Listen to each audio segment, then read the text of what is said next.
Dobrý večer z kempu.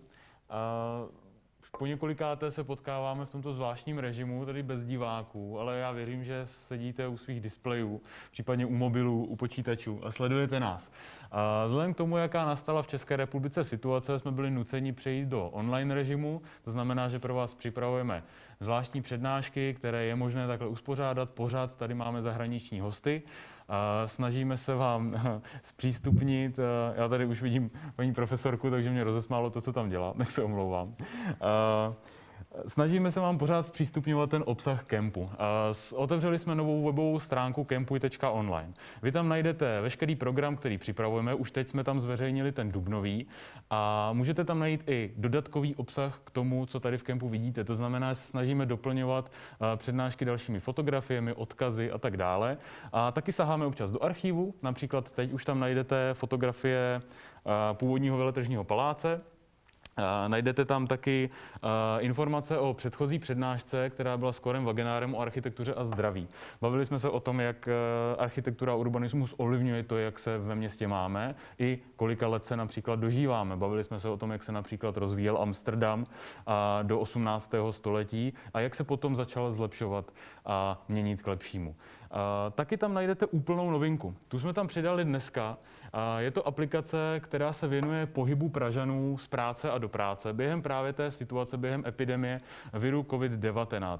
Ukázalo se, že mnoho Pražanů se přestalo podle nařízení vlády přesouvat do centra a z centra ven. A ty čísla jsou tam krásně vidět. V centru města je to dokonce 80% rozdíl oproti tomu normálu, takže určitě se na tu aplikaci podívejte, můžete si ji tam porovnat od 16.3. až do současnosti. Jsou to data, která vycházejí z dat od operátora, nebo jsou to informace, která vycházejí z dat od operátora T-Mobile. Data jsou anonymní a neveřejná, takže se nebojte, nikdo nevysleduje to, jak se po městě pohybujete, ale jsou velice vhodná pro to, jak monitorovat tu aktuální situaci. My je poskytujeme všem veřejným institucím, hlavně hygienikům, kteří díky tomu mohou například trasovat to, jak by se virus mohl po městě pohybovat a tak dále, což je určitě velice přínosné a zajímavé. Takže doporučuji CAMPUJ.ONLINE, budeme tam dál přidávat obsah. Jak jistě víte, kemping s Ondřejem Cihlářem se nekonal včera, museli jsme ho z organizačních důvodů přesunout, ale už v dubnu bude další vydání a pozvání přijeli sourozenci Třeštíkovi, Tomáš a Hana, takže to bude určitě velmi zajímavé vydání z pražské Letné, na to se těším. A rád bych ještě připomněl, že příští týden nás čeká kurz s Karolínou Vránkovou. To novinářka z Respektu, která pro kemp připravila kurz Jak psát o architektuře. Samozřejmě jsme museli kurz zase posunout až na podzim, ale ona řekla, že vás v tom nenechá, že přeci jenom pro vás ten kurz chce připravit, takže jsme nachystali online přednášku, ve které se dozvíme, jak psát o architektuře, aspoň ve zkrácené formě, a dostanete tam případně i nějaké zadání. Pokud se budete chtít rozhodnout se zapojit do toho kurzu, do té přednášky, budete moct poslat text a ona ty nejlepší zreviduje a potom je i zveřejníme, pokud s tím budete souhlasit. Takže určitě taky doporučuji. A teď už se pomalu přesuneme k dnešnímu programu. Jak už jsem zmiňoval, pokud jste viděli náš Instagram, kde vždycky informujeme o tom, co nás čeká dnešní večer, budeme se bavit o architektuře, o krajinářské architektuře. Dnes máme připravený druhý díl ze série Landscape Exchange. Je to série o krajinářské architektuře a pozvání tentokrát přijala architektka a urbanistka Robin Winogrond ze Studia Vulkan Landschaftsarchitektur. Budeme se bavit tedy o krajinářské architektuře, o tom, jaké trendy aktuálně kolem ní panují, i o to, jaký tlak na ní je, protože krajinářská architektura se stala větším tématem, než byla dříve, právě z důvodu klimatických změn, právě z důvodu potřeby správy vody ve městě, třeba té dešťové, která už by se neměla splachovat do kanálu, ale měli bychom se naopak snažit udržet ji ve městech a podobně. Takže všechno tohle nám Robin poví. Ona je tedy krajinářskou architektou a spoluzakladatelkou švýcarského studia Vulkan, ale její mateřštinou je angličtina, takže se budeme bavit anglicky. Mimo té práce ve studiu Vulkan taky učí na Harvard Graduate School of Design. Ještě bych chtěl zmínit, že dnešní večer se koná ve spolupráci s galerií Norma Space. Partnery akce jsou Swiss Art Council, Ministerstvo kultury, Státní fond Kultury ČR a hlavní město Praha a samozřejmě CAMP, ve kterém se akce koná. Nyní už tady přejdu do angličtiny a přivítám Robin. So let me switch to English and welcome here in CAMP. I'm really happy that you decided to join us in this way and without the audience, but I hope that people are still watching us and they will be happy to ask some questions. I didn't mention that you can ask questions on slido.com. If you use hashtag CAMPUJ.ONLINE, you will be able to join our chat room and you will ask some questions and I will see them and I will ask Robin. So Robin, thank you again and it's yours. I will ask you for a lecture. Thank you. Thank you very much. Good evening, everyone. This is a fascinating new experience, I think, for all of us. I've never given a lecture, which I enjoy doing very much, to my own laptop. So I hope there's a way to transfer the sense of the projects more or less through this medium. Just quickly to say that my grandmother is from Prague, so I always felt quite connected to the city, and I was very much looking forward to coming and being in that city again and meeting all of you. So we'll have to make do with this, and I certainly hope I can come another time. The lecture tonight, actually just to start, I was asked to talk about infrastructure, and in looking at the definition of infrastructure and looking at our projects, I realized that there's actually, I think almost every project is deeply entrenched in infrastructure. So I think that maybe a sign of our times is that we're quite in a very built environment, and the infrastructure is an inherent part of most of what we do. And you'll see that in our projects. And just a few words about this title, which is also a focus in terms of the approach. That's a very personal approach, actually, myself and yes, one of my partners follows kind of a train of thought we've worked on for a while, In Search of Geographical Reenchantment. And I will explain briefly what this means, and then I'll go into the lecture. We're quite interested in our everyday landscape, the one in which we all live, you there and we here, and it's the everyday landscape in which we work as an office. And they are usually quite banal, full of contradictions, and as designers for the projects, full of limitations. In addition, there's an entire series of stakeholders who have many demands on these sites. And in Switzerland, the sites are usually quite small. So we are always set in a project setting where we have these huge demands and a lot of conflicts, a lot of paradoxes, contradictions, and so on. And our general attitude is to see ourselves as moderators of these projects. We are not interested in hiding these contemporary conditions and making just a kind of a nice place for everyone to go, but on the contrary, in bringing these conflicts, contradictions, and paradoxes to the surface, in allowing them to be expressed in the design, in finding a design language which unites these different conditions and allow us to experience them.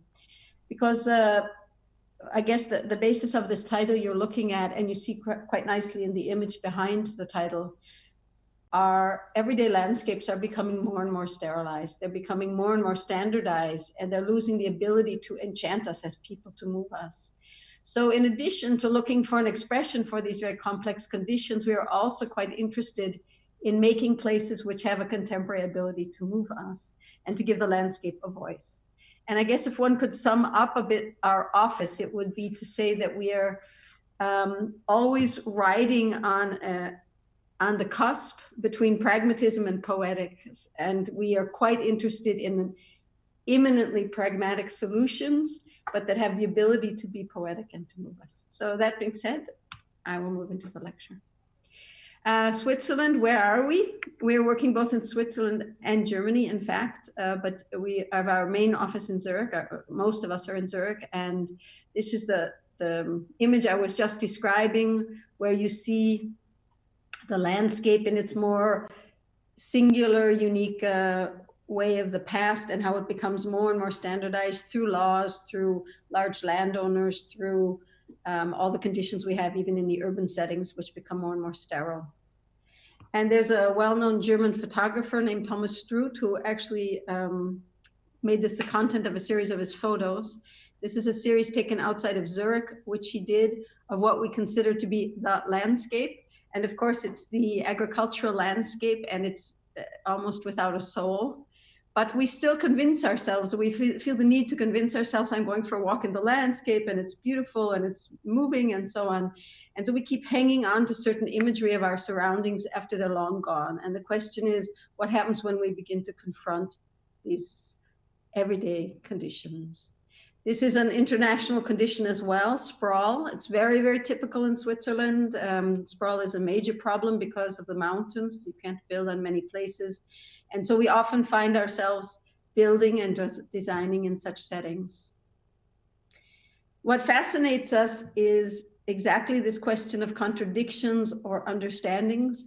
And here I will show this and one more project site of ours with this a fascinating mix between nature and culture, if you want, or nature and infrastructure. You see a river, which is in a concrete basin, basically. You see the untamed vegetation because no one bothered to actually control it under the highway. And you see train tracks and a highway and a waterway and all these things crossing over the river, and then a pedestrian bikeway and so on. So everyone is trying to use these few square meters.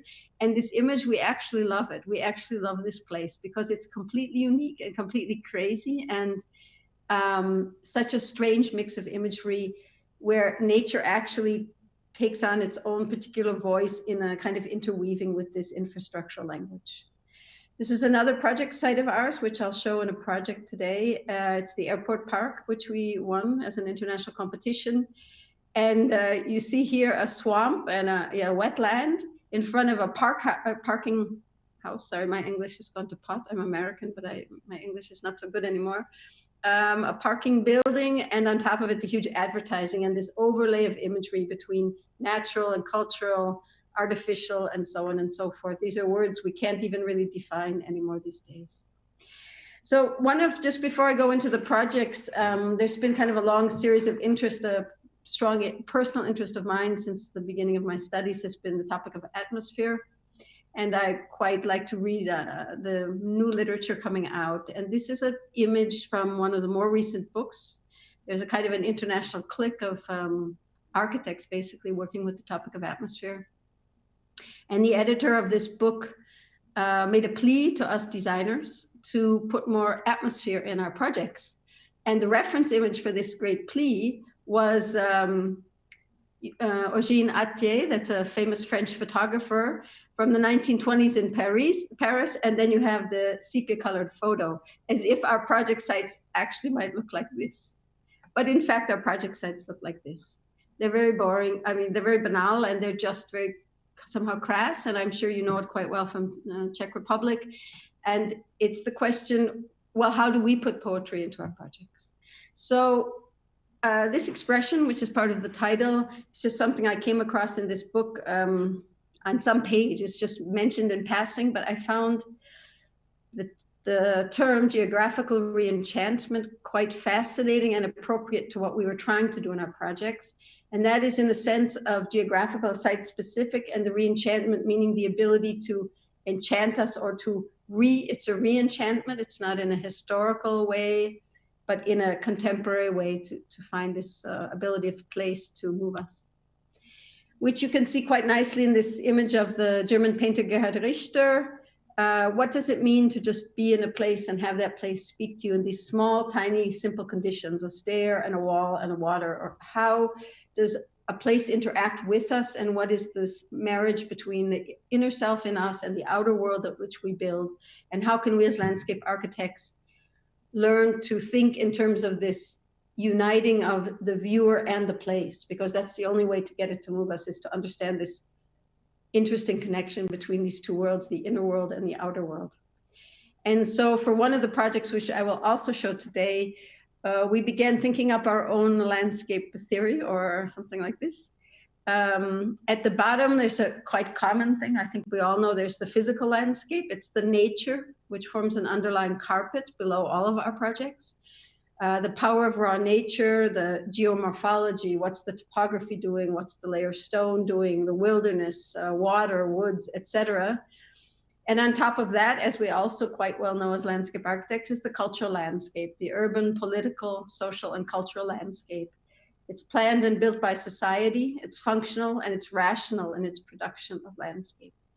So coming out of these thoughts I just mentioned, we decided there maybe is something on top of that, which is, there are many explanations what's on top of that, the fourth dimension and the artist's version of landscape, etc. But we decided to put something we call the personal landscape or the imaginative sphere as a third layer on top of that. And it's the intellectual, emotional sphere of landscape. It's informed by memory, by experience, by longing. And we believe this belongs to all of the landscape experiences. So it's basically a kind of a tool which we don't use so explicitly, but interesting is it's not a theoretical tool. It's in fact a very concrete tool. It's a very, it's a way of approaching landscape, I would say. So with that being said, I'll now go into the projects. First one is the Tony School of the Arts. It's here in Zurich. And what you see, I've never given a lecture without a pointer, if I'm really honest, but I guess I have to learn to do that too today. So what you see is a very long building in the back. That's an old yogurt factory. And the building in the front is a new part of it, and it's been turned into a new School of the Arts. And we made the rooftop garden on top of this school, which is huge, absolutely huge. This is a plan of this building. You can't imagine, I can't remember the square meters, but it's an enormous roof, and it's filled with infrastructure. So the roof itself is a kind of infrastructure, a roof garden, and on top of that, all the buildings you see there are all infrastructural uses and indoor uses, and the garden has to weave between them. Here an image of the site. Actually, it's the view out my window, basically. This is Zurich here in the background. This is the School of the Arts, and that's housing on top of that. And this project came with many, many conditions, many, many constraints. And one of them was that it had to be built in no time. And so you have a kind of a strange production of nature, artificial production of nature, which then you plant in a setting, in a garden, a rooftop garden, and it becomes, so to speak, unfolds as nature. In one of the nearby tree nurseries, we had thousands of these boxes of plants, which were growing and preparing to be placed on this roof.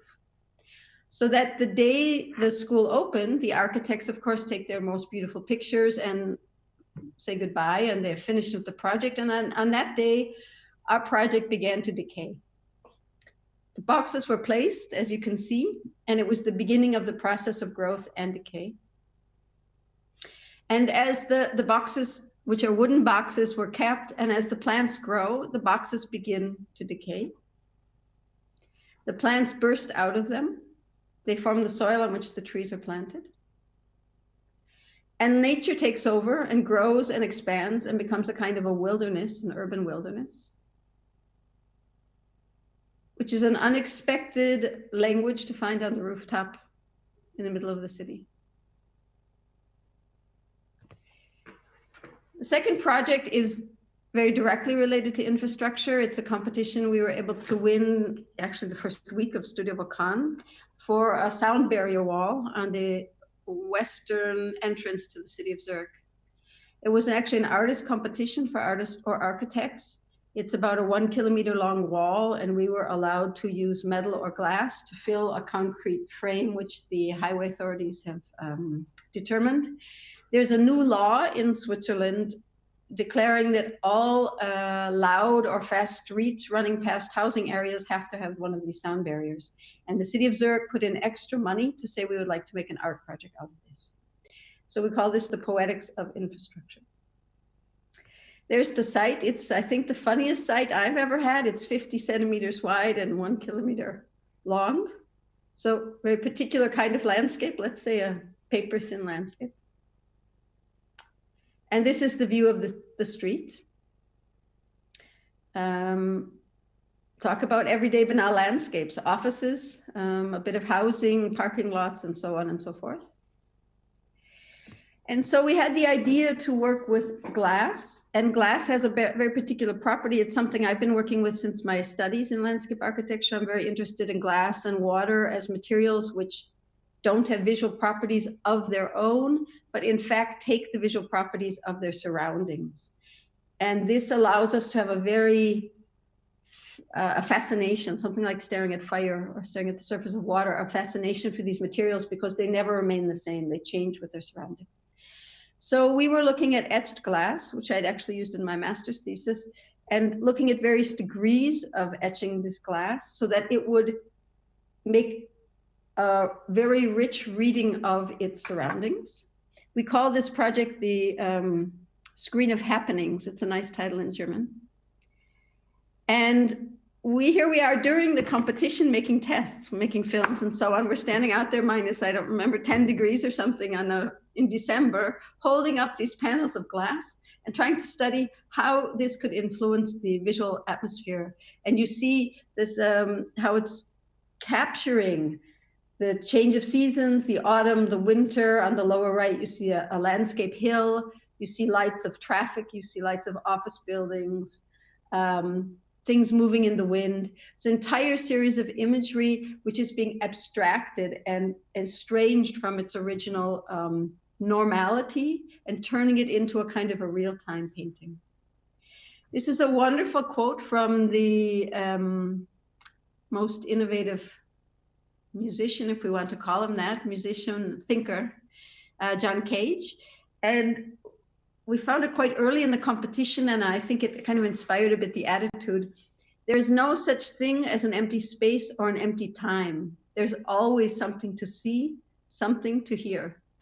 In fact, try as we may to make a silence, we cannot. And this silence almost anywhere in the world today is traffic. If you listen to Beethoven, it's always the same. But if you listen to traffic, it's always different. And so this inspired this screen of happenings, of urban happenings, and how we could take the urban environment and have it cast onto this glass wall in these various facets and actually make a new experience for this urban peripheral situation. Here, from sunrise to sunset, all the different images which we were collecting and studying. Just to say, this project was stopped for several years, and next year it will go into the construction drawings. So you're looking at all the tests we've been doing, and the glass in these different etchings we are collecting from about 3 different countries, if not more. So what happens to an office building? What happens to sunset? What happens to autumn? What happens to street and traffic, office building, bike riders, rainy days, traffic lights, sunset. This next project was finished last year. It's a Museum of Natural History in the eastern part of Switzerland, Museum of Natural History. And the subtitle of this project is Natural History on a Highway Tunnel. Again, very directly related to infrastructure. It's quite a challenging topic because to make a small park about natural history implies that you're making a place where people immerse themselves in the topic of natural history. And at the same time, they're walking on a highway tunnel. They're walking on a highway tunnel. They're being surrounded by cars and all kinds of things. I'll show you the pictures here. This was the site before the park. It's not very big. It's kind of a slope, so it appears even smaller than it is. There's a beautiful back of a beautiful cathedral, but it's actually just the back of it across from the museum. And you see here in the aerial photo on the right, the new museum. And on the left is protected church. And then you see single family housing, multifamily housing, schools, sports facilities, a nursing home, all these kind of things. And here's this small site in which one should get lost, let's say, should lose themselves in the topic of natural history. How can one do that? So there's several means with which we tried to do this.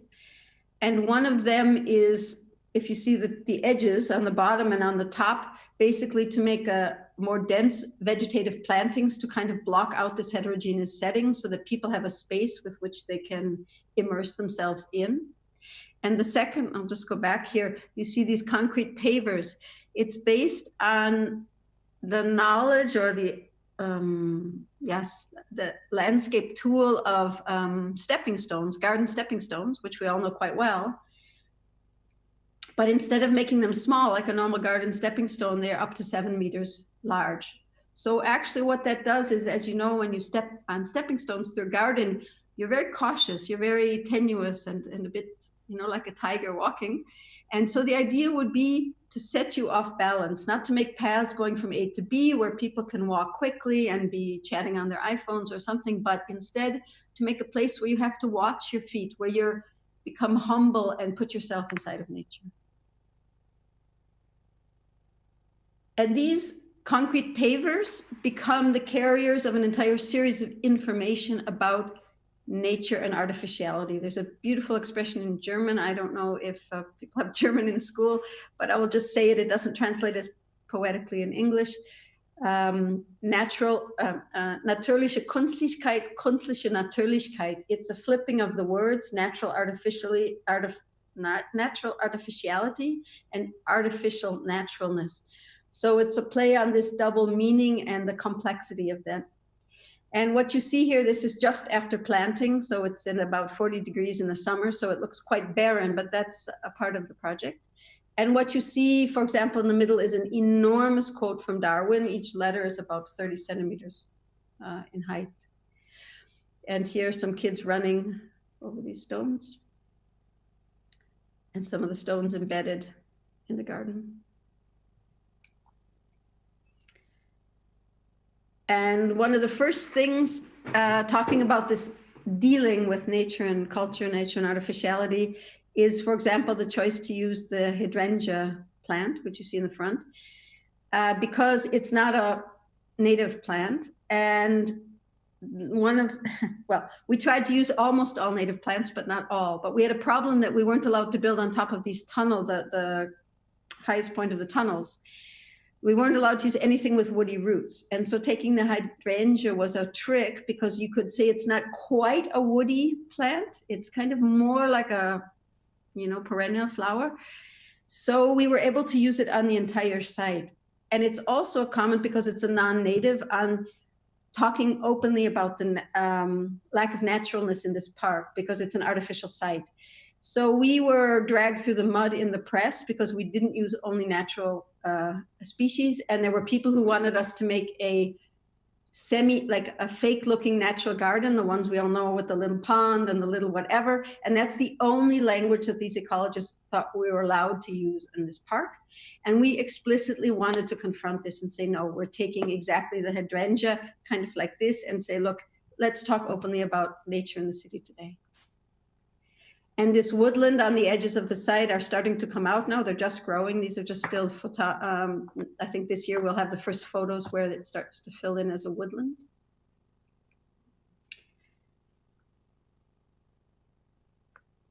And now I'll tell you a few of the playing on the topic of nature and artificiality.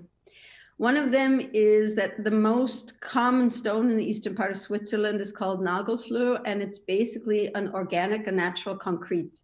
So if you take concrete, which you see in the middle picture here, and you hit it with a hammer, it looks identical to the natural stone, because it is identical. So the idea was to take the concrete pavers and play with this double identity. And you see in the middle picture, the vertical sides are done with wooden, I can't think of the word, wooden, in English, slats. So you see it very well, it's formed concrete, and on the top it's slammed so that it looks identical to this natural stone. And on the right you see how I was pressing man-made materials into the concrete to express its man-madeness, and on the other side playing with this natural as well. And these paving stones, which you walk on, also become carriers of historical information. For example, fossils are put in there, giant dinosaurs, all the things were found in eastern Switzerland at the time, huge meter-long thigh bones and eyeballs and all kinds of things from these animals. And then there the text. These are texts from the literature of the museum. So they're actually scientific words, and they're very, very funny words. I mean, very humorous almost, like supercontinent and ultra Helvetia, which means giant Switzerland or something. Very funny words which you trip across while you're walking through the park, and they just set off questions in your mind. So the park basically is there to become a catalyst of our imagination, to raise more questions than to answer, and not to become a learning park or a linear park, but just to have fragments of all these kind of historical things which one can fall into. Another sort of riddle put into the park is the entire park floor, entire park is filled with a beautiful natural green sandstone from the eastern part of Switzerland. And this is all used for all of the cultural buildings, historical buildings. And you see a pedestal or an architectural detail there, and it's actually from the same stone and from the same stone quarry. So basically it's playing with this idea of throwing this natural stone in its natural form, and exactly next to it, the architectural version of it, what does mankind do with these materials? And it allows you to walk over the entire park without following paths, which sets you in a different state of engagement in the site. There's, I won't go into too much more detail, but I grew up in Chicago actually, and I was always frustrated. My grandparents took us to the Museum of Natural History all the time, and I could never get these dates straight. I studied 20 to 60 million years and billion years and trillion years. And I decided to pick the three most important eras of this geology of this area, and just to address them. And they're addressed in many places in the park, put together. The site used to be a tropics, used to have dolphins and sharks and dinosaurs and all kind of things. So on this paver and the water, it says tropical ocean in German. So it's playing with the history of this site. I won't go into detail, but these are stones that roll down from other sites in this period. The study of different fossils, from many, many fossils. We chose these and worked with an expert to choose which ones to put into the concrete. And to finish, a beautiful quote from Darwin, which is, "Nothing in life is more consistent than change." The next project is the Viscosistadt Park. This is a former sewage treatment plant, again, infrastructure. A very curious site. It's next to a river in Lucerne, the city of Lucerne, and a very large river, large for Switzerland, sorry, not so large. And in former times, one would place the uses along the river that weren't sensitive to flooding, and there'd be no damage. So there are many industrial sites along this river just outside the town. And those sites are now no longer needed for industry, and one of them has become a new school of the arts and used for studios and so on. And the outdoor space where the sewage treatment place is what we worked on. Here's a photo of the sewage treatment plant when it was still a sewage treatment plant, and the old train tracks which led to this site. And this is the new project. Basically, I'm just going to jump ahead so you can see a plan quickly. In the top, you see the School of the Arts, below the river, and then this giant sewage treatment basin right in the middle. And basically what we did was to say there are two linear elements, a new 2-meter high dam running along the river, so very, very high, and the train tracks, which you see running in front of the school. And they form this very long linear park, but they're a large height distance apart. So we made a very soft topography running from the school down to this 2-meter high wall, which protects one from the river. And then took the old basin, which is kind of like a ship stranded in the middle of this site, and raised it by 2 meters, but kept its form and filled it with gravel, so that without making a big fuss about anything, it simply becomes an arena for the students to sit around and to have events, and to be, because of the new height, to look out at the river and to sense the history of the site.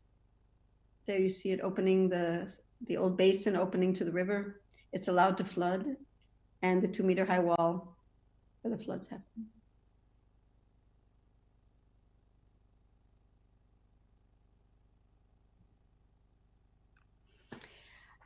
This next project is in construction.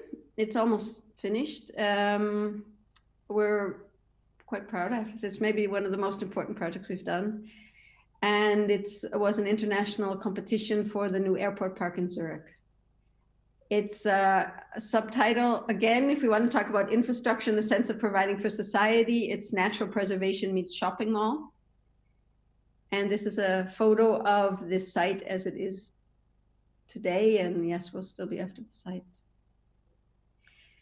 It's one of the more complex sites we've had, and it's full of contradictions. You can see the history of the site changing over time. In the upper left-hand corner, this hill that we were just looking at is actually a former glacier moraine.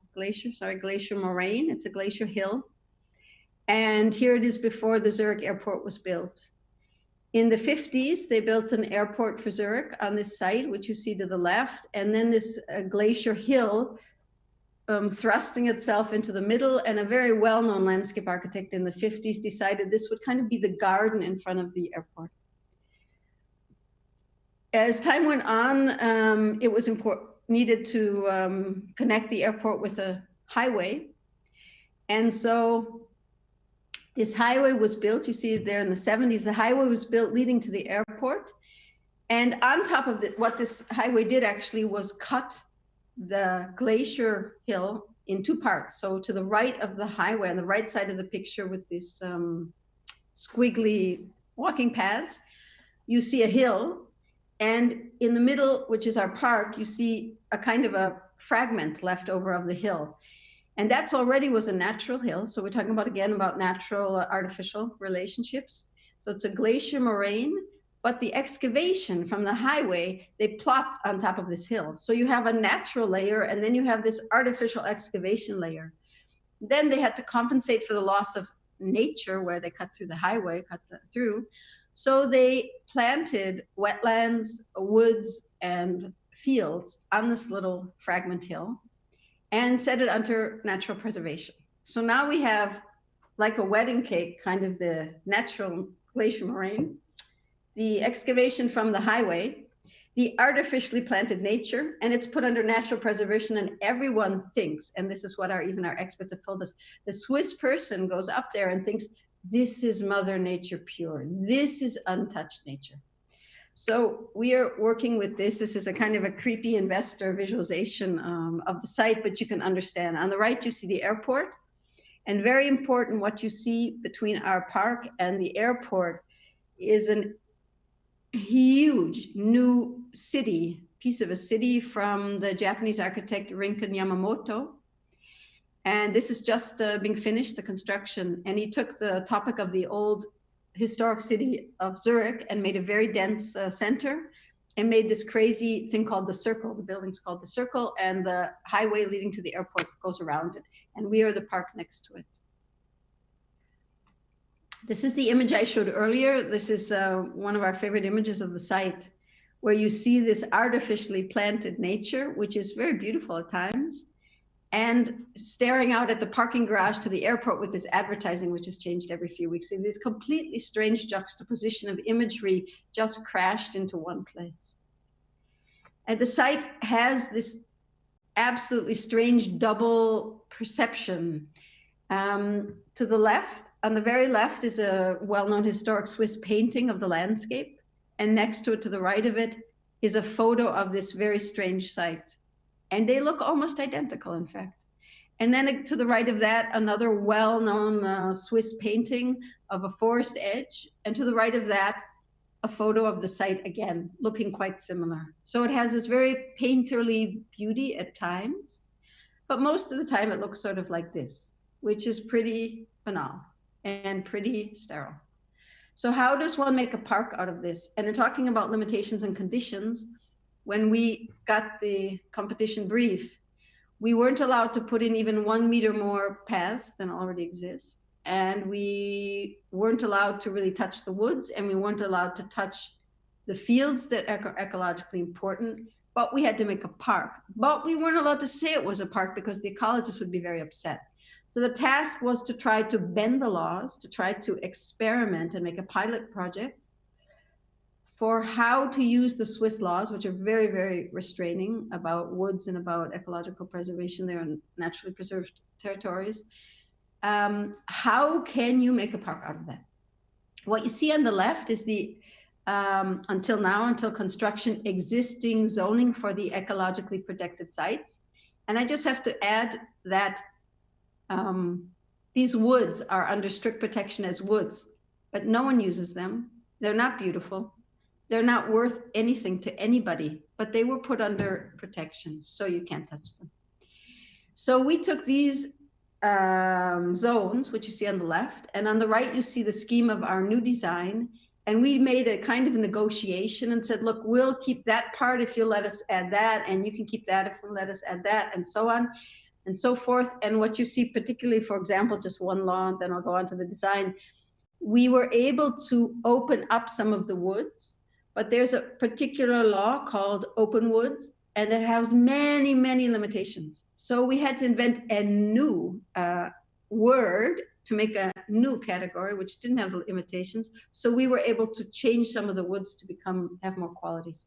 So now I'll go into the design. This is the competition plan, actually, we handed in. And the design consists of two main gestures. The first one is a 200-meter large circle of trees, of red trees, beech trees, which addresses the scale of the landscape. It's just talking about the power of this incredibly huge landscape fragment. On the left, you see this new building called the Circle, and farther to the left, the airport. And the second thing we did was to talk about this layering that I told before, which is the glacier moraine, which is kind of this archaic Swiss glacier. On top of that, a Swiss woods. On top of that, an abstract landscape sculpture of this excavation out of the highway, which has been thrown on top of the glacier hill. And on top of that, the sky. And our design consists of moving up through these 4 layers and experiencing this clearing at the top. Here's a visualization from the competition of moving through the glacier moraine. Then you'll see what the investors made us do, so it's not as quite exciting as we would have liked. So moving through the woods, this is also collage, how we could use these woodlands, but they're not that old yet, they're not that beautiful. And we took an expert from Sweden who did the first woodland laboratory, and he helped us to understand how we can maintain these woods so that they unfold in a much more beautiful way. On the left, you see how the woods is looking today. It's just not attractive. You can't move through it. You don't see anything. The vegetation has no form at all. And on the right, you see how one could trim the vegetation and manipulate it to create a more strong spatial atmosphere. So we worked with an team of 5 woodland experts. Here you see an image of the site before construction with this crazy topography. If a landscape architect had done this excavation, formed the excavation, it never would be this strange and it never would be this exciting. And you see the woods. Sorry, I'm just going to go back so you don't get lost. Coming up through the 4 layers, the 4 vertical layers, this is the glacier moraine, and going up to the woods, then coming out to this strange topography, which is kind of blobby and unformed. And on the very top, we decided to make a sky platform, and using steam, which makes the invisible sky that connects all of us on the planet, makes it palpable. It means you can feel the sky as a spatial creature by putting a film of water. Again, our investor visualization for that same phenomenon. And the idea was to use concrete in its raw form. So it looks like this nagelfluh, like this raw concrete, natural concrete at the bottom. And it becomes more and more abstract, and it's polished terrazzo when you get to the sky. And we had hoped to make a skating rink at the top. We ended up putting just some small interventions in. We were not allowed to do a lot. This is a pavilion that will go into construction. And basically, it's kind of like a Japanese tea pavilion, but it crawls up the hill to the sky platform at the same time and becomes a stage and a setting for events and so on and so forth. This is the last. I'm going to end this project with a few construction site photos. Here we are looking, this just taken a few days ago, looking at this big building from the Japanese architect, and you just see our park behind it in these little slits between this building. We have to connect the bottom with the top for handicapped people, and we've put in a funicular, a very short one. Takes 1 minute, I think, to go up. That's just under construction now. Our very strongly attacked concrete walls had to become quite proper because the investors, which is the airport, they wanted to have everything look very fancy and kind of chic. So we weren't allowed to do everything we would have liked. Here you see one of the red trees, one of the beeches in the big circle that we've planted. The sky platform, this is the construction underground where we'll have steam coming up and the water film coming, etc. In the back, you can see the Alps when you're up there, and you at the top of the building, actually, here, you're at the highest point. And we're just working on having this theme of the ground glacier moraine. So at the bottom, quite raw, and it becomes finer and finer, and at the top, it becomes polished. Okay, I think I'm fine in the time. If we were together, we could take a break, but I guess we can't, so I'll continue. This next project is quite a charming project we were asked by the government to do about tranquility and silence in the cities. And we were asked to choose any site we wanted and to study tranquility and silence and to try to understand how they work. And in fact, they didn't ask us to do the urban sites. For the urban sites, they even just took quite, let's say, normal people studying plazas and so on. They asked us to do something outside of the city. And in Zurich, we have a mountain. You see the word here over, above Uetliberg. It's our house mountain, that one says in German. If you look out the window from anywhere in Zurich, you're looking at this small mountain.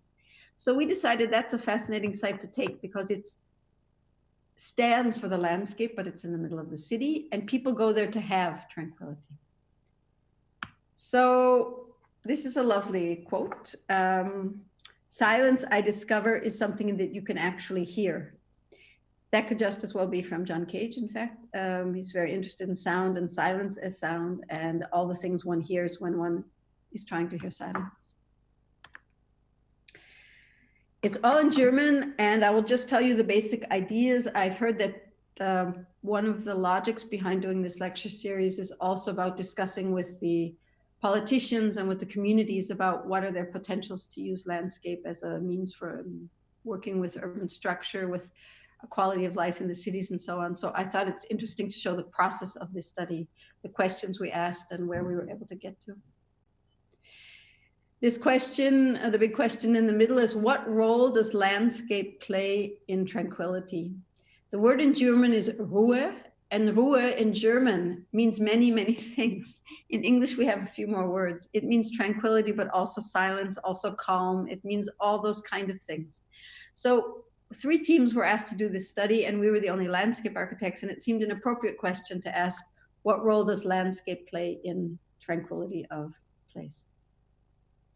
Is landscape automatically tranquil, or do we just think it is? If we look at a landscape, do we already think it's tranquil, even if there's lots of noise there? And the conclusion out of thinking around about this topic was that actually tranquility is a kind of a collage, and it has 3 main factors that make it happen. One is the place. One are the sounds you hear in that place. And the third is the human being who's perceiving it. And in any given moment in a place, these 3 factors are going to combine in a unique way.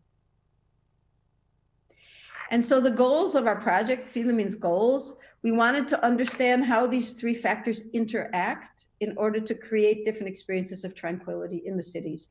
And this is a topic, in fact, the man who asked us to do this project, he's half Swiss, half Norwegian. He just did a master's in Norway and brought this topic back and is really pushing it here in Switzerland now. It's a topic that's becoming more and more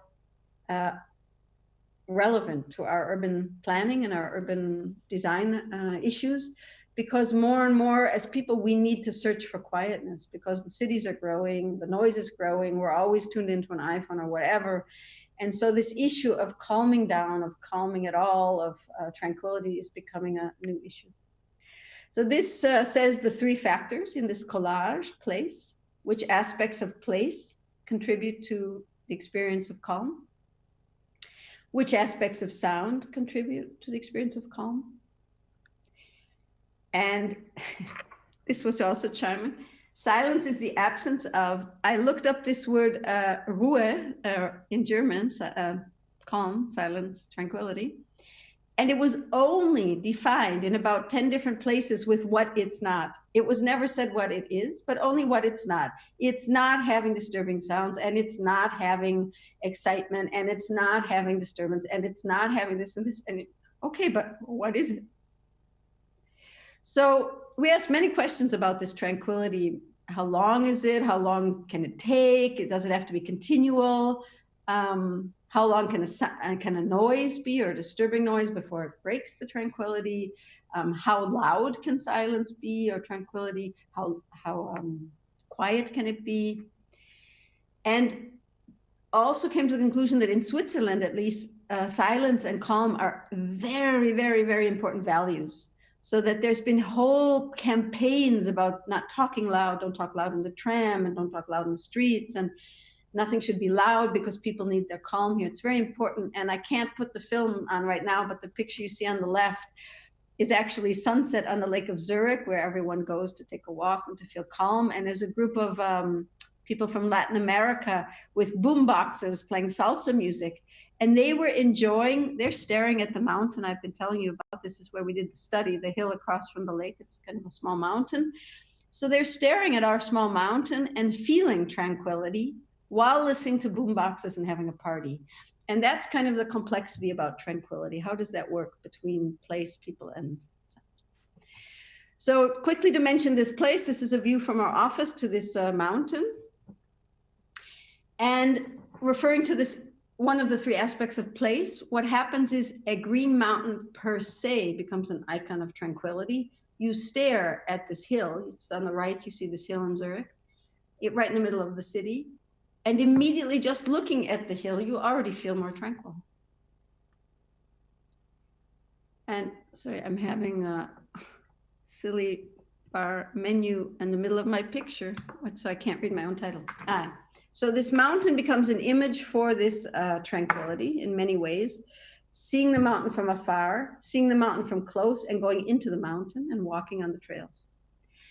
So I actually led this project in the office, and what I decided to do is a kind of field research, a very fake and humorous kind of field research, but serious at the same time. And this means field research. And I sat down and thought, how would one research this very complex topic? And I decided, well, let's see. I stare out my window at this Uetliberg. And here you see in English 4 points. Here's Uetliberg in the middle, that little blob there. And the first point about tranquility of a kind of a mountain or green situation in a city would be thinking of going there. Maybe we'd all feel more tranquil just by thinking about going there. You say, I'm going to go walk in this mountain with trees and woods and the view to the lake, and then I already feel more tranquil. Point 2, you see above it, going there. Knowing that I'm going to go there, knowing I'm getting in the tram or on my bicycle and going there is already part of the experience of feeling tranquil. Point 3, going up the mountain, and point 4, going down the mountain and going home, going away. And what do I remember about the place when I've left? So based on this just kind of reflection about how one might experience the experience of this mountain, I made a walker's kit. Yes, so Spaziergang is a walk. And I made a little kit and asked 10 employees of the office to do this research, personal research. Everyone had a kit, and there were many questions, and there was a proposal for the graphic, and everyone had to study this experience of thinking about going there, coming home. And what ended up being, you see at the top, stations. They all had 10 stations they had to stop. One was thinking about going there, then getting there, being there, doing 5 places on the mountain, going home, and then when you're home, thinking about the experience, the memory of the experience. So they all had 10 stations, and they all had to study the place, the sounds they heard, and their own personal perception of these sounds. Here are the 10 walks. And it's quite charming. Each person did this graphic, which I just kind of invented, basically show your walk on the mountain, show your 10 stations, what you experienced, take your most important photos about how you experienced it, and then answer the following questions. And I'll just go through the words that are written in bold text. What does tranquility mean for you? What allows it to be reached? How how do you reach it? What's the role of the landscape in this tranquility experience? What's the role of the collage, place, sound, and human being? And what disturbs this tranquility? So here's Julia D, and here's her plan, studying it.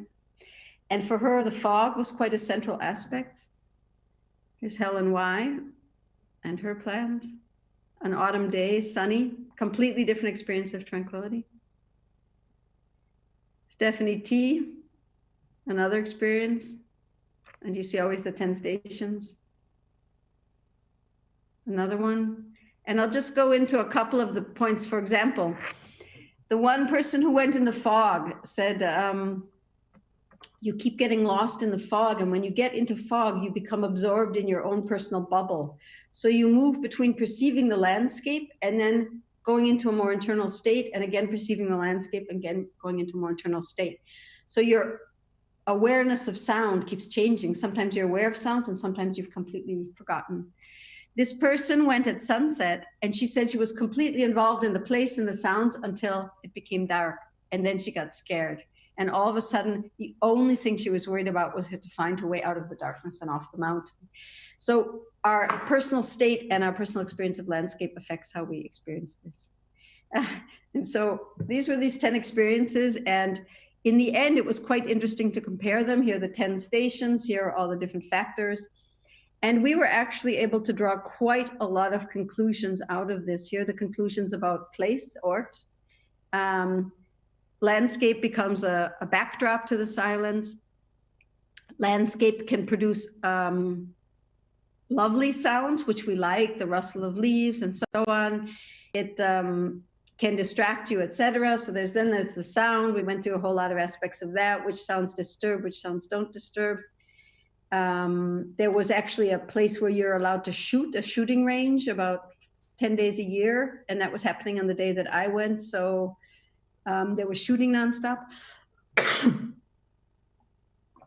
Also happens in urban context, the people, the different aspects. And in the end, we proposed 5 planning tools, which we believe would help the city to be able to allow people to experience tranquility on the mountain. And I think I would love to tell you about them, but it's much too complex. I would have to talk for too long to tell you about them. But landscape turned out to be a very, very essential aspect of this tranquility. And to end this project, silence is the thing that everyone knows intimately until you ask them to tell about it. We are almost through with the lecture. This is one more complex project. It's as complex as the airport project. And then there's just one last project. This is about military base as infrastructure. And the subtitle is A Traumatized Landscape in Your Neighborhood. It's also one of the more prestigious or important projects that we have in our office. It was a 2-phase invited competition, international. It's in Heidelberg, Germany, and will go into construction next month. What you're looking at is a Nazi military base built in the 1930s on the edge of the well-known university city of Heidelberg in Germany.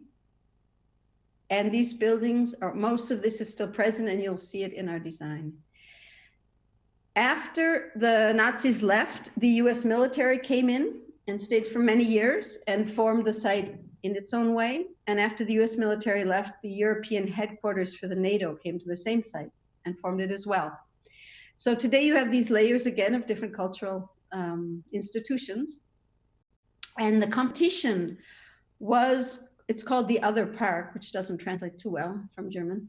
But the task was to do all these in-between spaces, the old parade grounds, the old riding grounds for the horses, the in-between spaces between the buildings, the old Nazi elite had a special fancy park where they could dine and where they had a beautiful place to be, et cetera, et cetera. So our job was to make all the in-between spaces. And for the first time, the fence is being torn down from this site since the 1930s. And the task was to to integrate this place into the society. Here you see the city of Heidelberg in the north, the top of the map and the red circle where this site is. This is the entrance, the official entrance to the site. You see the well-known Nazi sculptures. I mean, they took very good care to make beautiful buildings. This is the local sandstone, very red sandstone. And you're looking through to the parade grounds. So one of our employees, we're digging here through the rubble looking for artifacts. We were from 27 teams, in fact, the only one that seemed to be really fascinated by the history of the site. Probably for some reason such as I'm American and there were American barracks, and I'm also Jewish, and it was a place where it's related to the Holocaust. So maybe my personal connection to the history of the site made me very, very interested in interpreting the site in a new way, but letting the history be read and understood, and doing it with a sense of humor. And I think, I just have to say, I think only a Jewish person can have humor about something like the Holocaust, because it's in our tradition to find humor in everything. So it's quite linked to the mentality of the culture to actually find a humorous way of playing with the history of the Nazis. This is a site of this elite Nazi park, Commissar Park, and you can see how the plants have become overgrown, and you see the big tower there for the communication tower. Again, I'm just giving you a few impressions of the site before I go into the design. Fences everywhere. And surveillance cameras everywhere. So this is the basis of our design, and you see the site in the colored parts. I wish I had a pointer, but I don't. What we decided to do was to make a kind of a band. We called it the band in the German, the red band that surrounds and unites all these spaces. And the site we had to work with is not the turquoise part. We had to make proposals, but the turquoise, light turquoise color you see are all private, bought from investors to remake. But the colored park at the top, the green park to the right of the main street, the link between the park and this parade ground and this riding plaza for the horses you see on the left, and this entrance, which you just saw a photo of on the right, that's the main entrance to the barracks. These were all of our sites. And it was very hard to find a uniting principle. This is the competition design plan, and I'll just quickly get you on board what the places are. It's fairly a complex design, and then I'll talk about the interpretation of history, military bases, infrastructure, and what we've done to interpret the site and make it accessible to people. I'll start with the entrance. Maybe it's an easier way to enter the site. On the lower right, this is officially called the Torhaus Plaza, but we renamed each of these sites, and I'll just tell you the 5 main names that we gave them, because they're very important to how we understood the reusing of these sites. And our intention was to make it a site of, what's the word, Begegnung, encounter. So rather than making it a place behind a fence that was used for control, for military purposes, for power, we would transform all of these streetscapes and all of these spaces into a place of encounter for the people. The site on the lower right, we renamed the Vitrine, and a Vitrine is in Italian. It's the looking, what do you call it, a glass case in front of the shops or in a shop window, because it allows you to view into the entire site, which was hidden behind the building. And we're doing a very funny interpretation of that site there. The plaza you see behind the main building on the bottom in the center used to be parade grounds. We decided that we had to keep the sense of emptiness for the historical importance. So you see the big paving, it's 100 meters in diameter. But we would put some trees and grass around it, first of all, to reinterpret it, to give it a new feeling, and second, so that people could spend time there, because it's at the moment about 150 meters diameter and without a single tree, and you cannot use that in the future. So by renaming it Forum, it's a place for people to encounter, to give talks, speeches, events, and so on. The site to the left, bottom left, at the moment is the riding plaza for the horses with the stables around it. And we renamed it the Cultural Market. There's a lot of new high-tech creative industries there. And we said that's a place with exotic trees that will become a cultural exchange market. Going from the forum or the parade plats to the north, we have something called the lounge. It's where the students, so some of this will be a university and that's student housing, and where they all come out, and I'll show you in a moment what we're doing with these spaces. And to the north, the park, and yeah, I won't continue. So basically those are the main sites. I won't go into detail. This is a visualization from the competition. It's very faked, so you can see it. The plaza does not look as big as it is when you're there. These 100-meter diameter is huge, and you see how people can gather. This is a visualization from the competition of the park, where it was very important to leave the park the way it was, leave it with the old trees, the falling trees, the historical touch, but we just put interventions in. So we actually, you see these stone plazas, which we've now done by reusing existing pavings, where people can sit in new places in this park without disturbing the historic use. This is the cultural market, we call it, where the horses used to be in the stables, which becomes a kind of an informal place for exchange, showing films, advertising, all the things the cultural industry is doing. And this is the main part of the design. What you see in the title is the Park de Begegnung, means the Park of Encounters. And the three titles below it, there's a social encounter, which we did by gathering many user groups and giving them many places to encounter each other. In the center, which is the core, which I'm going to talk about now, is historical encounter. And the third one is contextual encounter, how the park relates to its surroundings. And I'm just going to focus now on this historical encounter because it's the main part of the design, and I'll show you the examples. The basic theory was, you see a kind of a matrix here. On the left column, the series of pictures are a series of elements, and I'll explain how we reinterpreted them or gave them a new meaning. I can't think of the word in English, but we reinterpreted these elements. For example, you see at the second from the top, the oak tree. And the oak tree is an international symbol, archaic symbol for strength. And there's one oak tree on the site that's even from before the Nazi time. But the Nazis took over this innocent, beautiful tree and made it a symbol of Nazi strength. So they planted oak trees all over the site. So we said, okay, we're going to make the oak tree the main plant of the entire site. We're going to plant a whole bunch more, and we're going to give the oak tree back to the German people. Below that, you see the eagle, also an archaic and timeless symbol of strength. A beautiful bird. The Nazis took this innocent bird and made it their symbol, and they have giant stone eagles on the site. So we said, okay, we're going to take this plaza, which I told the vitrine, where these giant stone eagles are, and we're going to put these eagles on the ground, and we're going to collect all the surveillance cameras from the site and stuff them in this plaza and put birds' nests in them. So you're going to have birds flying around and singing happily and feeling free and showing their great freedom and rather laughing at the stone eagles. And it just goes on like this. You see then the giant stone walls around the site, and we've turned them into pergolas and sitting places for people to sit and meet. We took the control cabins and turned them into projection rooms for what's happening on the site all the time, et cetera, et cetera. So I'll flip through these means, and I'll flip through what we did with them. Here you see the stone eagle. Here you see the 100-year-old oak tree, the last remaining, the only witness of the site before the Nazi time. The checkpoint, this is called, we've turned it into a playground. This is where all the cars and trucks had to pass through these about 12 different control cabins, which were controlling if they can enter or not.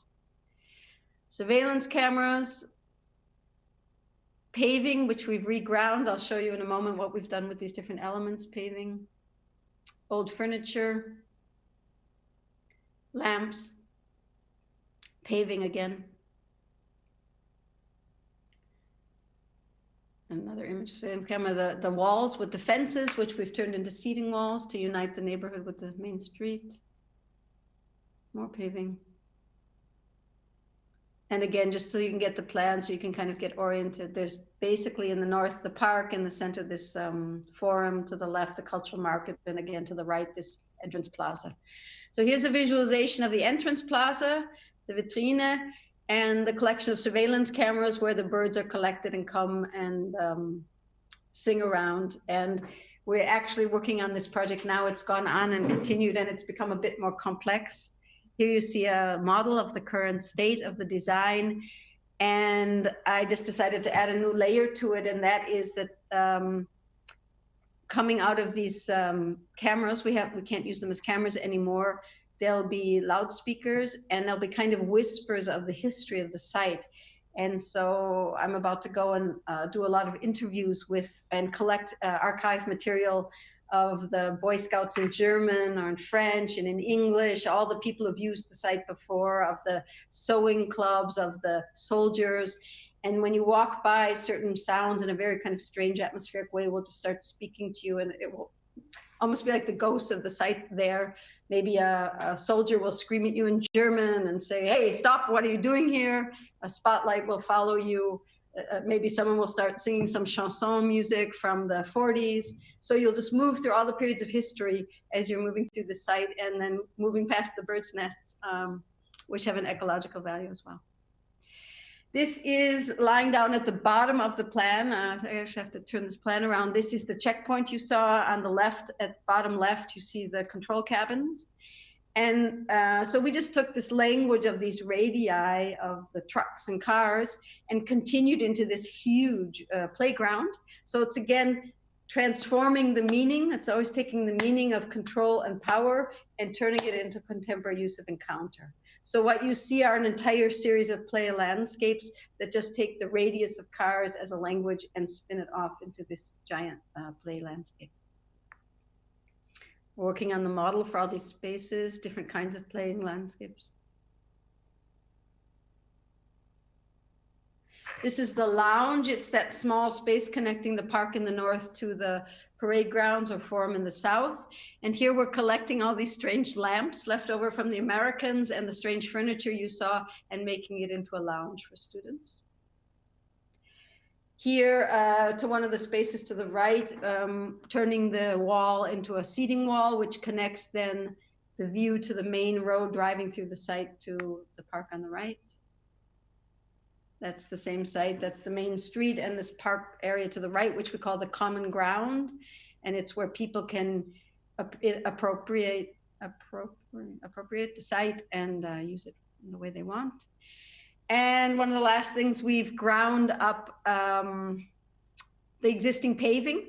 We ground up all those funny stones I was showing you in the photos, and are pouring them into a new concrete, which will be this red band which surrounds the site. And for budgetary reasons, it can only be 80 centimeters wide, but we are actually the normal colored concrete you see, the stones, we are surrounding all the spaces like a frame for this band, which we call the band of encounter.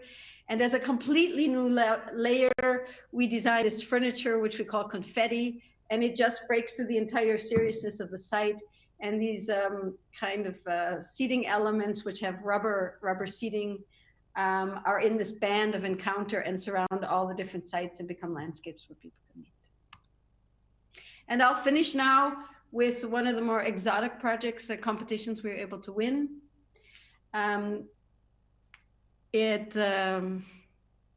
Yes, we won it, and it won't happen. We're very, very, very sad. Every 25 years, Switzerland has made an expo, a national expo for the last 75 years.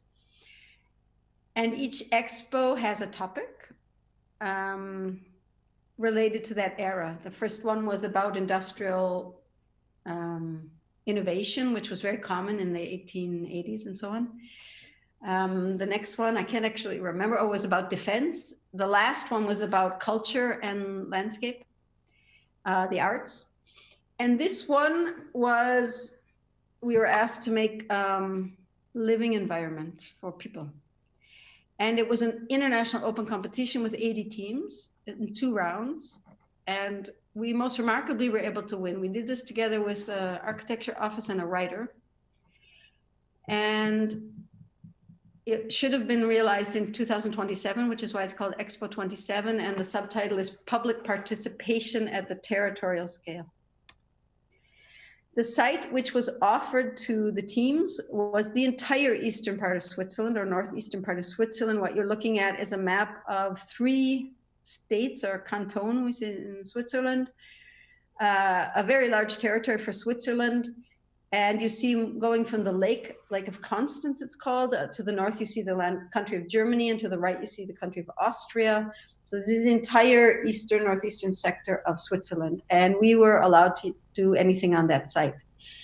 And we were the only team that actually used the landscape as the content of the expo and used the entire 3 states as our site, rather than choosing a site. We said, okay, we'll just confiscate the entire landscape and make an expo. We decided, we discussed, how do you make landscape legible? How do you make landscape into an experience? And decided that one way would be a kind of a naming, and then looked for characteristics. So what you see on the plan is, on the darkish blue at the top, the lake landscape, which connects Switzerland to other countries. In the center, a very nice word in German, Stadtlandschaft. It means urban landscape. It's the urbanized landscape surrounding the city of, leading from Zurich to St. Gallen, which is a main city in the east where the Museum of Natural History is. And you have all the industry and the commercial zones and the kind of this sprawl landscape there. And then to the bottom in the turquoise, the mountain landscape. And we gave each of these 3 bands an entire series of characteristics, which made it not only legible, but experienceable. At the bottom, you see a section going from the lake to the high mountains. And each of these bands got a main question. Starting to the left in the mountain landscape, where do we come from? It's about the archaic, the villages, the history, the geology of the site, the power of nature, etc. In the urban sprawl landscape, who are we today? It's about technology, dynamic economic situations, transportation, etc., etc. And at the lake landscape, where are we going? And this is related to the 3 countries that meet, to the longing for abroad, the wider view of things, etc. Each of these bands got an entire series of characteristics, and in each band we chose one main site to work with, and we transposed these characteristics on that site. So the lake, excuse me, I started before at the mountains, which is at the bottom here, so I'll go to the bottom. The mountains stand for nature, for the villages. Each band got a contemporary planning problem. In the mountains, that's the problem that everyone's moving away from the villages to the cities, so the villages are dying out. And each band received a main resource. In this one, it would be the mountain as a recreational site.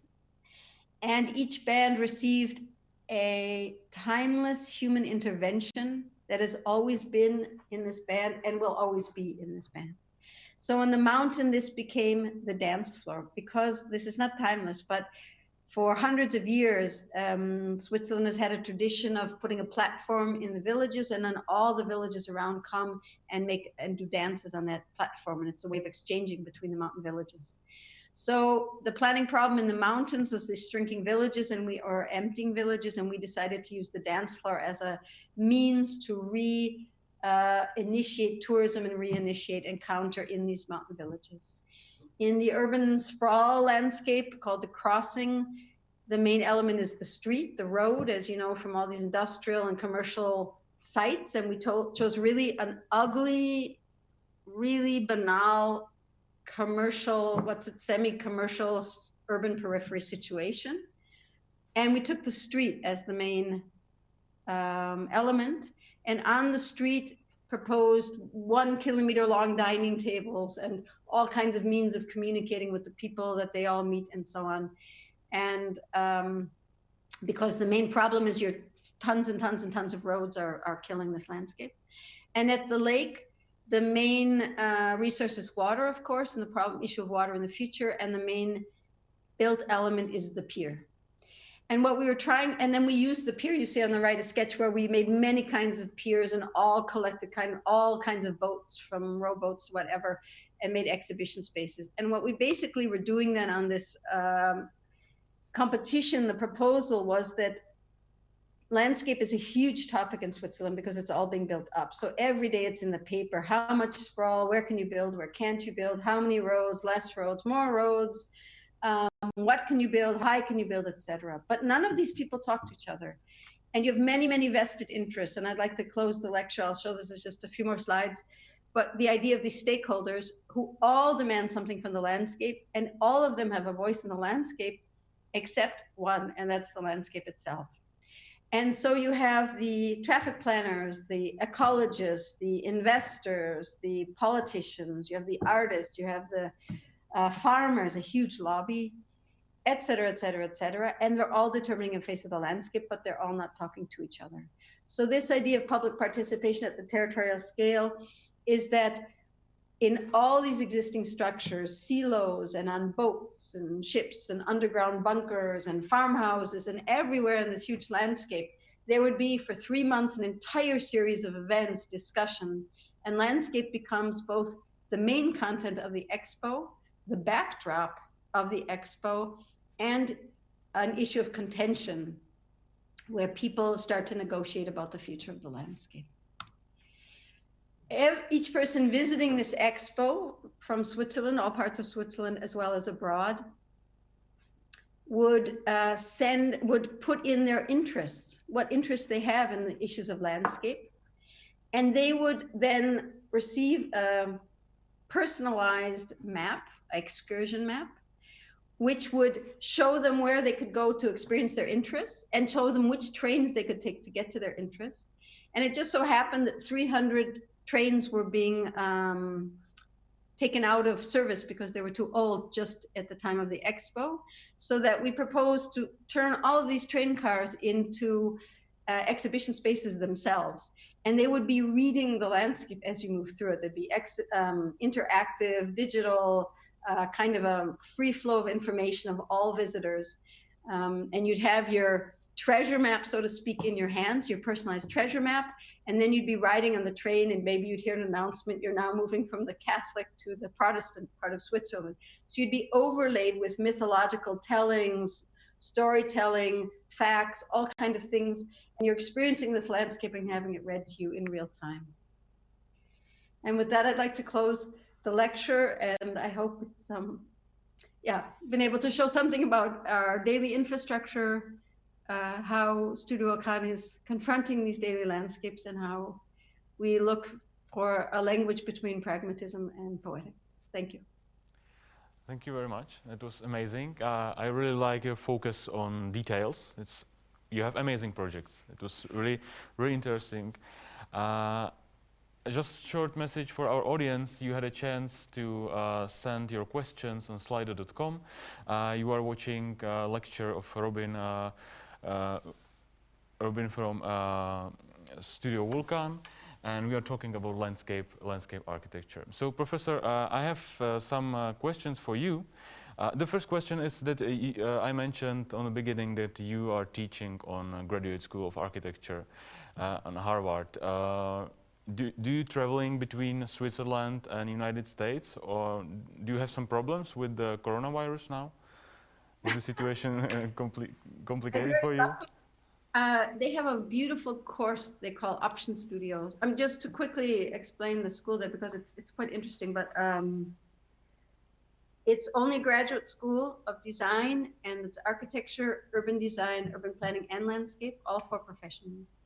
And they have a beautiful course called Option Studios, where 20 professionals from offices around the world are asked to come each semester and offer any topic they like.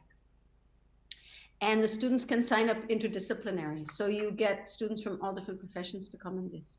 And I was asked to give one of these last autumn, and I was asked to come back again next autumn.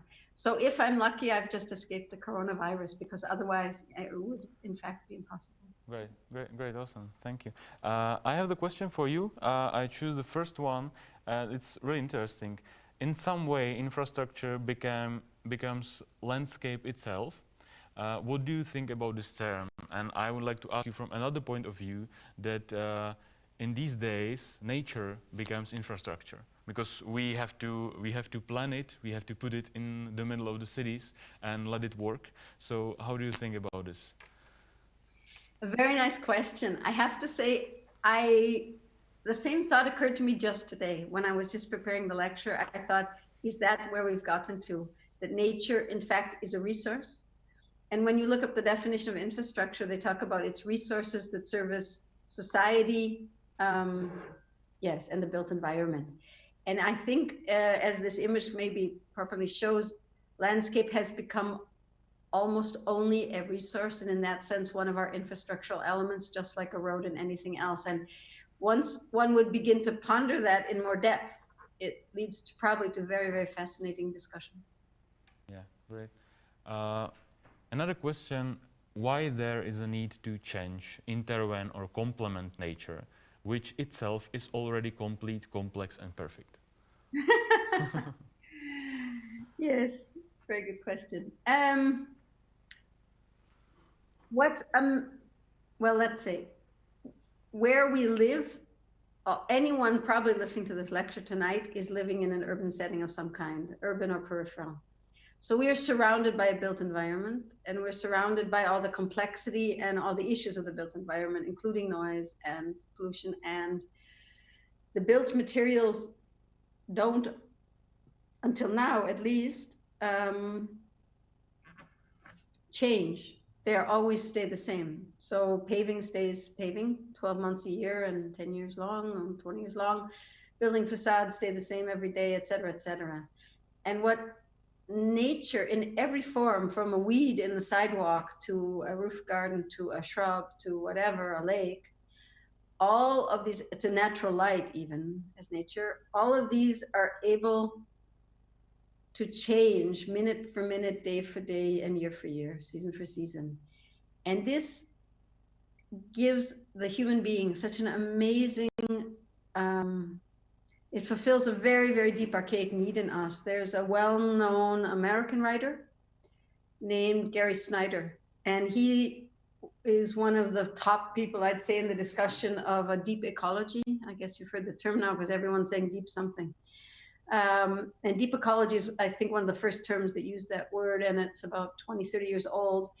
And he calls it the green man in us. And he says that we need the green man in us, and we need everything nature has to offer. And nature is, I'm just quoting him loosely, it's not just eating berries in the sunshine, it's the decaying feathers and bones of dead animals and all that other kind of stuff. Actually, we have whole lectures on this, you know, decay and all kind of things too. And so I think nature will always offer that sense of not being controlled by us, and that is so important for the human to experience. And in that sense, this balance is really, really important.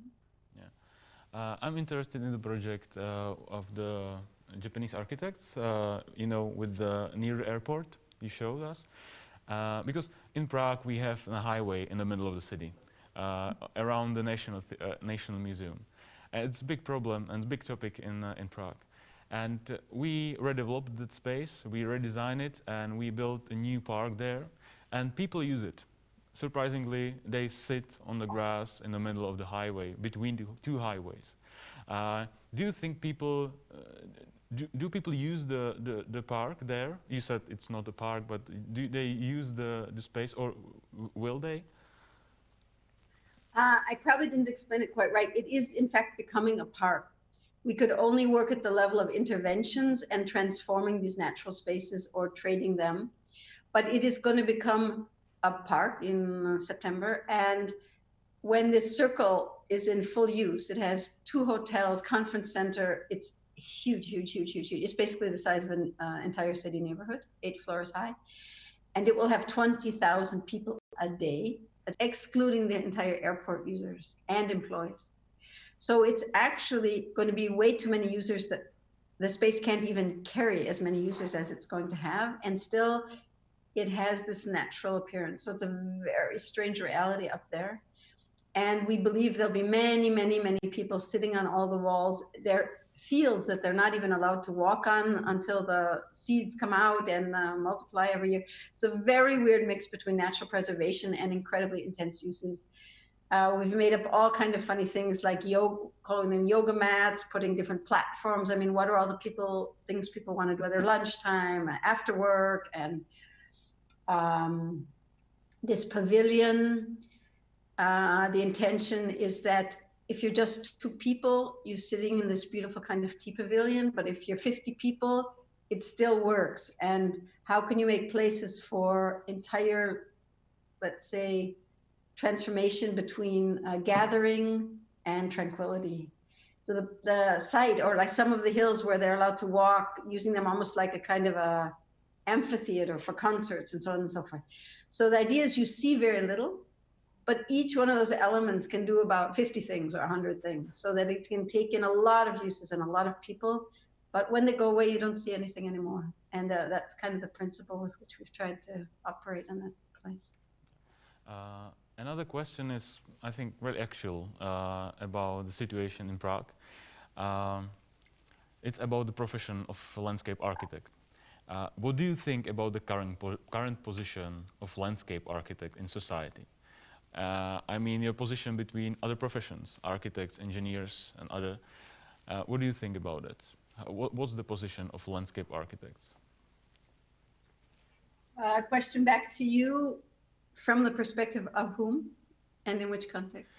For example, architects at all, because in Czech Republic now we are dealing with the situation that it was not normal to work with landscape architects when you are redesigning, for example, a square or Right. just a street.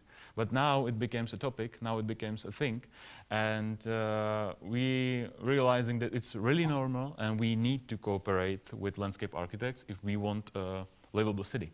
So this is the way how the question is asked, I hope. Yes. I come from the United States originally. In the United States, landscape art, it's a younger country, of course, than European countries. And landscape architects have much more standing and have much more of an independent profession. In Switzerland, we traditionally have been completely almost dependent on architects, and it's just breaking out of that now. Germany, I think, is more independent profession. France, for sure. Holland, for sure. So each country has its own kind of profile and history. But they're countries where architecture has traditionally played a very strong role and landscape is just coming to birth, let's say. And what I do, I have to say I've flirted, so to speak, with all the professions. I began in architecture. I decided I needed more freedom of expression. I entered art 3 times. I studied in an Academy of Art in Germany.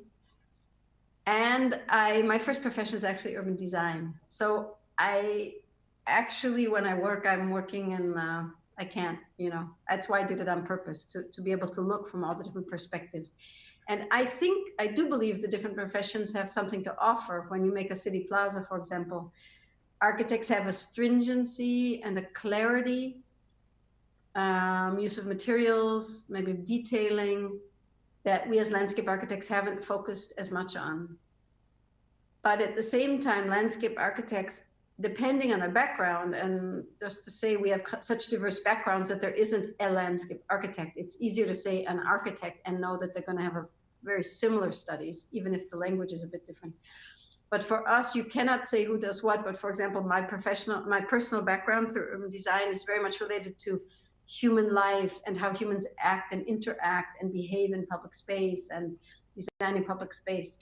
And so I think this is needed for, which skills does each of us bring as a landscape architect to a given project? Is our focus more ecology, more social behavior, design with materials, atmosphere? What are we looking to do? And the more of these aspects each of us can combine in ourselves, the more we can be able to confront public space, because public space needs all of those voices in it. So I think I am super, super pro landscape architecture. I think it's the most amazing profession in the world. In fact, I'm a complete fan of this profession. And I think we are capable to have the lead in many places where the architect, for example, often doesn't look at human behavior, doesn't look at the site. They think if I make a beautiful paving and put in 12 linden trees or lime trees, it must be a good plaza. And maybe it's a horrible plaza, maybe it's a complete failure, but they're admiring maybe the paving pattern and the bench. And I think that's a complete misplacement and misunderstanding of public space. So I think on the other side, a landscape architect might make a very banal, not a very well designed space, but it may work quite well. So I think it's important to understand all these different voices, all these different skills and aspects we need, and to learn as much about as many of them as possible, because we actually need all of those skills, from urban planning to urban design to landscape to architecture. And the lines become blurred, in fact, in the end, if we just think holistically and say, how do I make a good place? How do I make atmosphere? That's where we get to the real strong places. Yeah. One of the last question is about your experience with teaching and about your methods. And I would like to add my question, if you think we should change the way how we teach landscape architecture. It's again another one of those general things. Help me know how landscape is taught in Czech Republic. And then I can answer that better. I think landscape is taught very differently in every school, which makes it exciting. In the United States, you actually choose the school depending on the professors, because they have different foci, and then you go to one school because it's having this and this and this teacher, which will bring you this and this content, which I think is quite exciting, because our profession, one thing that makes it exciting is the incredible diversity of topics. You can do large scale, small scale. I mean, choose many different emphases. And so the way we teach it becomes difficult. And I have talked quite a lot. The way we teach it is difficult because every school has to choose, because you can't teach everything. And you always end up leaving the program being acquainted with many things, but not being really good at everything. And I do think this becomes much easier, for example, in architecture. I mean, if there are any architects in the audience, I'm very closely tied to architecture, believe me. But at least you have certain parameters that are rather clear. Your sites always have a purpose. Someone tells you that's a bank and you need 12 toilets and you need 5 elevators and you need 22 offices and whatever. And then you decide, how do I want to articulate this in architecture? What facade do I want and what materials? What's the context, whatever. For landscape, we don't really have these kind of parameters. The goal of open space forever has been desire, longing, joy, meeting. I mean, these are very slippery topics that we are asked to deal with, and there's no clear definition of what they do or mean. And we don't have usually very clear programs unless you're doing a sports field or a cemetery or something. So how shall a school approach this problem? And I think every school in a certain way defines that in their best way. And if you're lucky, they're very good teachers and directors who are bringing across attitudes to the people. You need the skills, but you need also understanding and attitudes. And how do you combine all of this to be able to have a good foundation with which to go into the practice? Do you have some bad or positive comments or reviews of your work from an ecological or biological point of view? Bad experiences in which sense? That maybe some changes in the landscape you made are not good for from the ecological point of view, etc. I like our profession because it's so complex that every answer to every question becomes complex. I mean, in that moment where we put in a green grass field and there was something that had more biodiversity before, it starts to hurt because actually you want that biodiversity. And then you've tried to plant a seed combination that has some natural, different kinds of flowers and so on. So maybe some bees would pass by or some flies or some worms. So, we're always fighting between what's appropriate for a certain place and what are the ecological goals? For example, how much ground you open up so the water can go through. I mean, even the term sustainability is quite complex because there's so many levels at which you can be sustainable. So we want to open up a lot of ground so that the water goes through. We want to have fresh air passing through because of heat islands. Are we dealing with human needs like cooling in summer? Are we dealing with biodiversity? Are we dealing with the water circle? Water cycle. So there's so many different aspects, but I think I commented in the Museum of Natural History about this hydrangea, where the ecologists were just, I mean, it's a very, very dogmatic ecological group called Pro Natura, and they were just, I mean, almost shaking because there were hydrangea, which is an exotic garden species, in this park of natural history, because they were sure that natural history has to just have these, like, 12 native plants and has to look ecological, and otherwise it's not. You can't even design it otherwise. So they're very dogmatic attitudes about all this, and it kind of depends where you set your mark to know what you're fulfilling. But I think in the best case, we all are enough informed, and that's much easier these days than it used to be. And we all are watching in every project to do as much as we can. And in the Circle Park, for example, I mean, we really have to take a lot of care about not disturbing certain natural environments. And on the other side, they're in this completely weird, isolated fragment of landscape. And if we're really honest, that should better just become a park. So, but it's under national protection, so it can't. So you're kind of in a constant conflict, I would say, about these issues, and we have to make very careful judgments and very reflected judgments. Yeah. Great.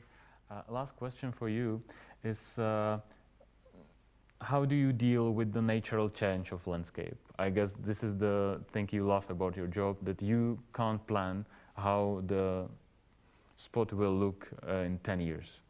But how do you challenge, how do you deal with this, and how you plan that the nature will change your projects and your designs and your ideas? Yes, super important question. I think in the first project I showed, the Tony School of the Arts, we can see how it changes, but at some point that also, this is one of the most interesting questions of our profession, and it's asked fairly often because there's not even a good answer. Every landscape except, how could I say? I think there's one woods in Poland, Bialowice, which is not really maintained. And otherwise, every space probably any of us have ever been to is maintained. So landscape only exists when it's maintained. So even if it's a woodland, the woodland only looks the way it looks because it's maintained a certain way. So every landscape that we're looking at is being maintained and controlled in some way by some criteria from somebody. If it's natural preservationists, if it's foresters, if it's a golf course, whatever it is, it's being maintained by somebody, and that is a vision of what this landscape should do. So people ask about the Museum of Natural History, for example. It's going to change over the years, the entire time, and we ask that we're involved in the first 3 years to see how it's changing.